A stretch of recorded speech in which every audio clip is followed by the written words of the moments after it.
The scene opens with a sober-looking man named Rory having a conversation with his therapist, admitting he really messed things up with his ex-wife, and he does not even blame her as he believes all was his fault. At night, some group of guys began to torture and interrogate a young-looking man by choking him underwater. As he gagged and fought for his life, he promised to fix things.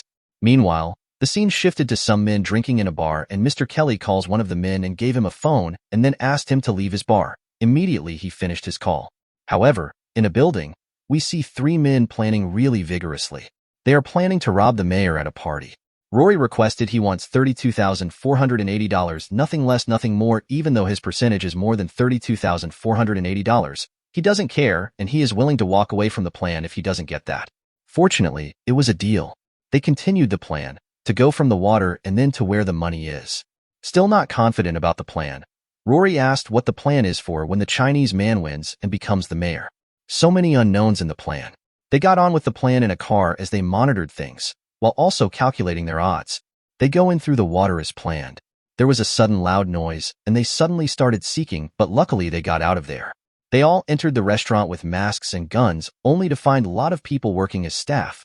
As to their initial plans, they only planned to see maximum of 6 people in the kitchen. One of the guys led the people to walk into the freezer. They approached where the money was supposed to be and found literally nothing, as they had already done 2 massive pickups already and the guys were late. The guys almost got attacked by one of the chefs who had a gun, but they overpowered him, but unfortunately for them, one of their faces was exposed. They kept walking into another part of the building where the mayor and some other men was and ordered them to hand over their jewelry, gold and everything. Things got really intense as gunshots flew around. Unfortunately, one of the gang was killed in the process, while 2 of the robbers managed to escape with one of them wounded. He insisted he was going to drive. They suddenly stopped the truck, as it seems someone is in the back of the truck guarding the money. They opened the back of the truck and was shut at. So apparently they were right. The other 2 robbers eventually stole a car and drove off. They eventually got to their destination.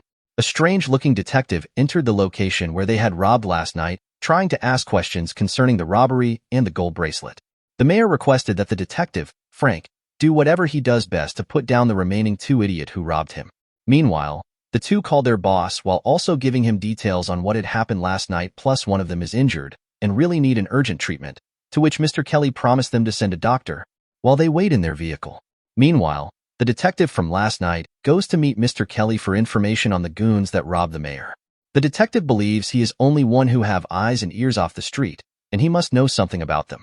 Mr. Kelly claimed not to know anything, which made the detective very furious. Meanwhile, the robbers get into a small house, while also bringing out the stolen money and bracelets while they wait for Mr. Kelly. Rory discussed his issues with his son and wife, the backlogs of debts, lawyer fees, and so on. However, a man and a lady comes in pretending to be a doctor.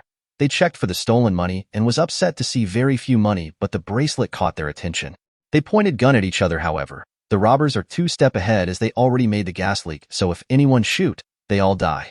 This alone gave them leverage, making them leave the building safely. As soon as they left, the house blew up. Rory returns back to the therapist who had an appointment. She asked him to wait outside, but it seemed urgent, and then she came out to see the shit Rory was in. He suggested he takes her hostage, but it was all a plan.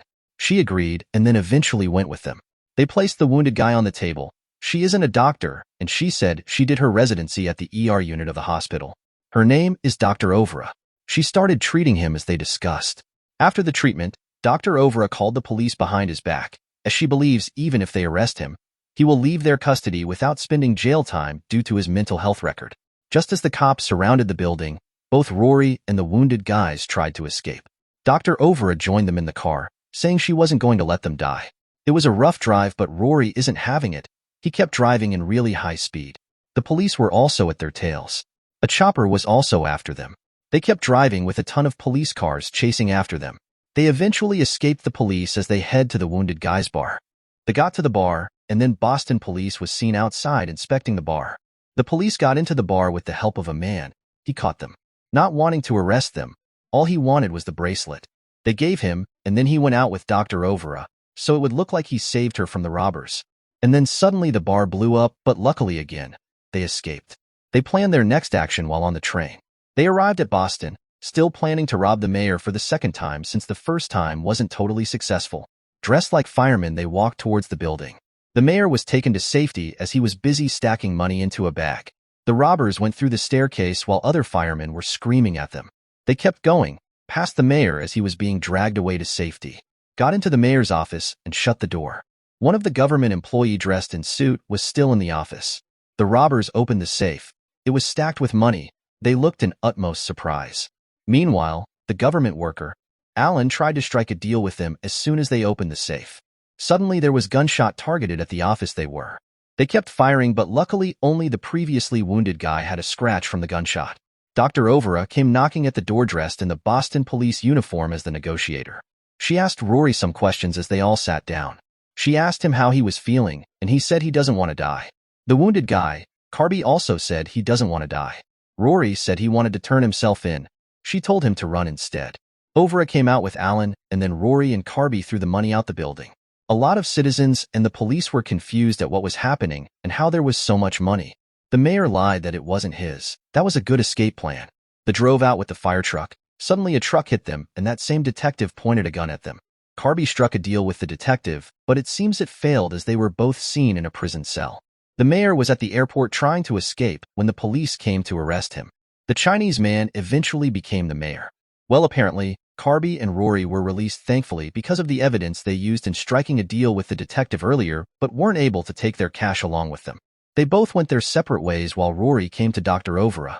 Afterwards, he went to see his son. They stared at each other as the movie ends. Kindly subscribe if you enjoy content like this. Goodbye.